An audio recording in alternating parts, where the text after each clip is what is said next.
Всем здравствуйте, друзья!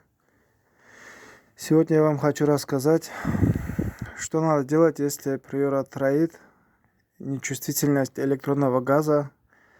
Это встречается с 15 годов у приор и 1.6 Веста. У них вот такие воздушные клапана есть. Когда свыше 4000 оборотов поднимается, он дополнительно открывается и в воздух пускает двигатель. Если не работает и свист такой, и газ нечувствительный, это происходит из-за того, что вот тут бочечка есть. Это отверстие там есть рядом с третьим цилиндром и с первым.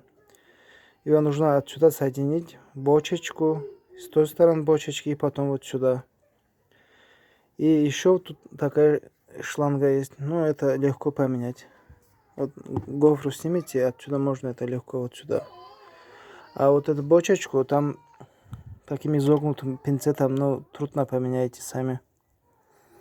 Ну, если постараетесь, все нормально получится. И тогда уже чувствительность газа нормально будет. И троить не будет на малых оборотах. И вот на первой передаче, когда по бездорожью едете, и дергаться не будет. Вот так, мои друзья. Если будут вопросы, спрашивайте. По возможности всем отвечу. Подписывайтесь, ставьте классы. До новой встречи.